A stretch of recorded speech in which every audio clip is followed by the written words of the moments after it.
We have a confirmed large and dangerous tornado. You need to be seeking shelter right now. This is very strong wind coming into the North Shore, into North Tangipahoa Parish. There is a confirmed tornado warning on the ground right now, between 40 to over 73 mile-per-hour winds coming in, which is the reason why we are seeing a lot of you without power right now. This is a very serious line of thunderstorms moving in.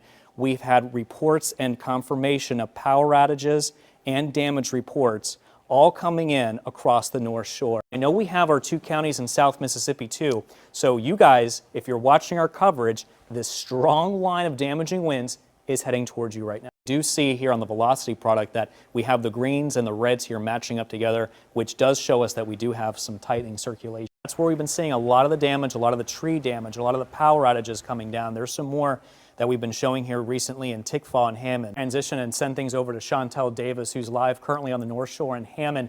And Chantel, good evening to you. It's been very, very busy here on the North Shore. A lot of reports coming in with trees down, power outages. What are you seeing and what are you learning out there right now? Tornado watch in effect until 6 p.m. for the North Shore and river parishes in the East Fork community. Lots of damage has been done.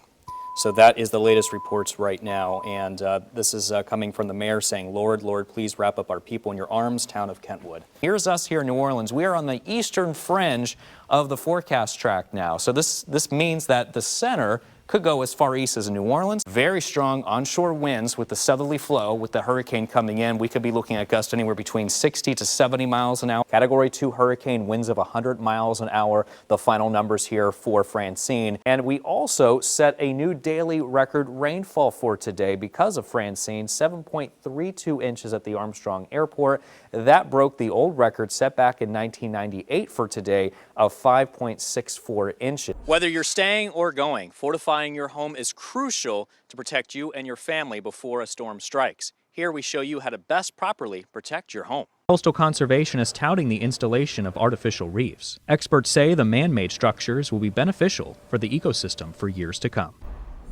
Oyster farming in southeast Louisiana is significant and ranks #1 in commercial oyster production in the United States.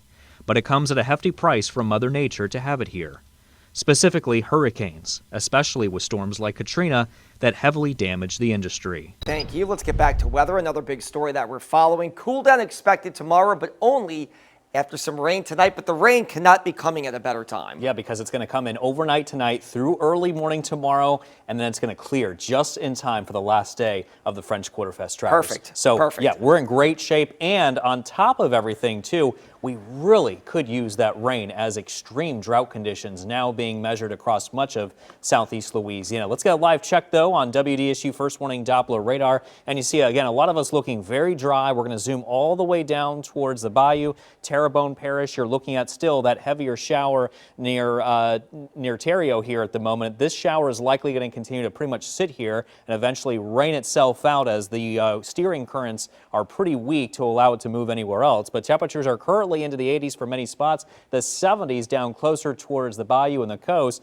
There is that cold front position north of us packing a lot of cloudy skies, showers, and thunderstorms. And eventually what's going to happen is all of that energy will start to move south to include us in southeast Louisiana. Now, I overlaid the temperatures on the futurecast because I want to show you what that cold front's going to do here. It's going to give us much cooler conditions. But first here, as we go throughout the evening, some showers, maybe a couple of thunder showers here. But I think a lot of us, though, will be tapping into more wet weather and moisture as we get into those overnight hours. At 3 o'clock in the morning, a lot of us looking pretty wet and stormy. And then especially by 6 o'clock in the morning, look at this, a lot of us dealing with widespread heavy downpours at times by that point. And by the same time, that front will continue to push through and move away. And then behind it, we're going to be looking at the cloudy skies and look at the temperatures dropping into the 50s by late tomorrow morning. The cloudy weather, however, is likely going to stick around throughout the day tomorrow with temperatures in the 70s. And as we go into Monday, thick Cloudy skies will only continue, so I don't think we're going to see a lot of sunshine here coming up over the next couple of days, with temperatures still into the 70s during Monday afternoon. So anywhere between about a ½ inch to around an inch of rain with some locally higher totals is likely with the system coming through. And again, very good news considering the current state of the drought. Extreme drought conditions still continue across southeast Louisiana. This comes as we're nearly now 2 inches below where we should be for the month and over 7 inches below average so far for the year. So the bottom line is we really need the rain. We could take anything that we could possibly get. Last day of the French Quarter Fest happening tomorrow. Cloudy skies, breezy and cooler, and northerly winds 15 to 20 miles an hour behind the front. So that will continue through much of the day tomorrow before subsiding as we go into tomorrow evening. High today was 86. The low was 67, both well above average where we should be for this time of the year. Current temperatures now into the 80s, 70s, however, down towards the bayou and the coast, and we got lows tomorrow morning mainly in the 50s. Highs tomorrow only into the 70s across southeast Louisiana, mid-70s Monday, then you see upper 70s to low 80s as we go into the majority coming up of next week after Monday. So we're going to be looking at these cloudy weather conditions lasting through Tuesday and maybe a slight chance of a spotty shower or storm going into Wednesday, otherwise partly cloudy. Same here as we go into Thursday, and then a chance of showers and thunderstorms as we go into Friday out ahead of this next frontal system expected to push into the region. And that's a look at your WDSU First Warning 7-day forecast.